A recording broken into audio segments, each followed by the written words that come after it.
بسم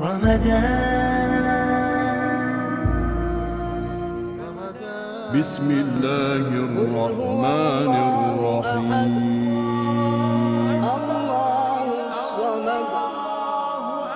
لم يلد ولم يولد ولم يكن له كفوا أحد. Le Coran al-Karim, ce livre révélé qui a, écoutez bien, 100 noms dans le Coran.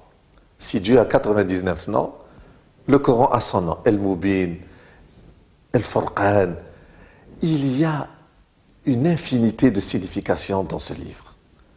Nous devons le recevoir, nous dit le Coran lui-même, comme s'il était révélé ici et maintenant pour nous.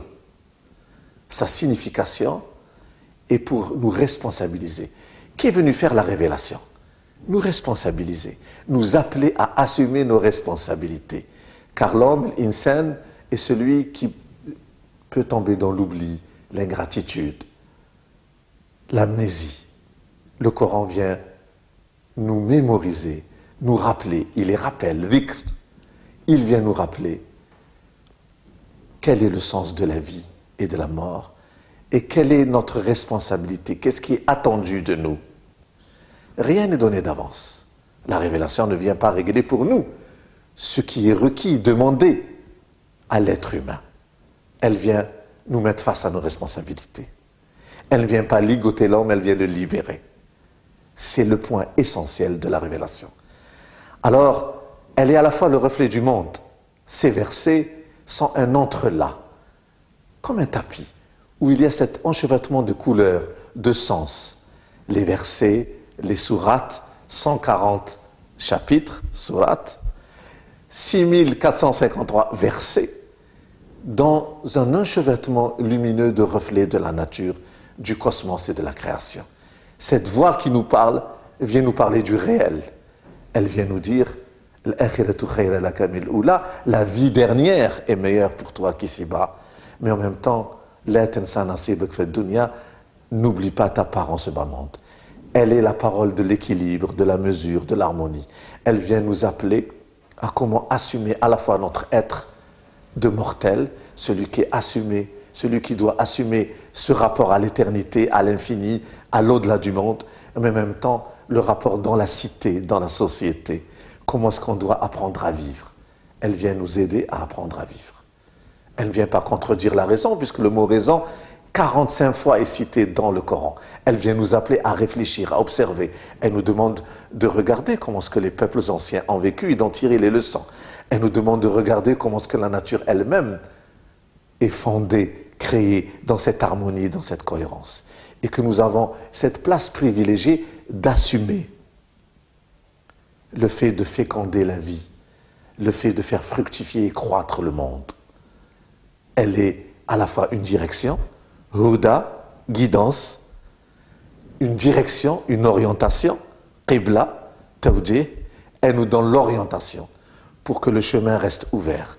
Mais nous devons assumer le cheminement, la marche, le mouvement. Elle nous appelle à nous mettre en mouvement. La révélation est ouverte. Qu'est-ce que la révélation si ce n'est Dieu qui s'ouvre à l'humanité? Dieu dialogue avec le prophète et avec l'humanité. Il nous appelle donc à dialoguer avec l'humanité et avec nous-mêmes. Il nous demande à nous ouvrir. Et la première sourate du Coran n'est-elle pas le Fatiha, ce qui signifie l'ouverture? Il nous appelle à l'ouverture. Et la dernière sourate ne signifie-t-elle pas l'humanité? Elle s'appelle Nes. Et le dernier mot du Coran s'appelle Nes. De la louange, le premier mot du Coran, Hamd, au dernier mot du Coran, louant, Nes, nous avons à accomplir la présence de Dieu dans l'humanité. Nous avons à témoigner dans l'humanité. Nous avons à accomplir la cité, le vivre ensemble, dans l'ouvert. Tout ce qui vient fermer n'est pas coranique, n'est pas musulman. Tout ce qui vient se diluer dans l'autre et dans le monde, ébloui ou aveuglé par les modèles de l'autre, n'est pas musulman. Nous devons tirer les leçons de la vie, de la nature et de l'histoire, d'où que le Coran nous parle des récits de la vie. Le Coran nous parle du cosmos, nous parle de l'au-delà il nous parle de la vie et la mesure, la cohérence, l'équilibre entre ces trois dimensions. Si on écoute ou on ne lit, on ne comprend seulement ce qui concerne l'au-delà, nous perdons de vue le monde. Si on tient compte que du monde, on perd de vue l'au-delà du monde. Le Coran, c'est la cohérence, la mesure, l'équilibre. D'où qui nous définit comme étant Ummat al-Wasat. Umma. Nous sommes à Umma.com et c'est Ummat al-Wasat, la communauté du juste milieu. Il nous appelle à assurer l'équilibre. Il nous appelle à être des témoins de cet équilibre. Ceux qui croient au mystère, mais en même temps, ceux qui assument leurs responsabilités ici et maintenant dans l'ouvert. Le Coran, nous devons donc le lire, le recevoir, l'écouter, en fonction de la cohérence, de l'équilibre, de la mesure qui nous appelle à assumer. Il est valable en tout temps et en tout lieu, parce que justement, il est dans l'ouvert. Il est ouvert à l'évolution, à la marche du temps, à la singularité de chacun de nos cas. Il s'adresse à moi comme si j'étais unique. Il s'adresse à tous les peuples, quelle que soit leur culture, leur histoire et leur situation. Il est l'ouvert par excellence. Dieu est l'ouvert, la révélation est l'expression de cette ouverture, et il nous demande de garder l'horizon ouvert.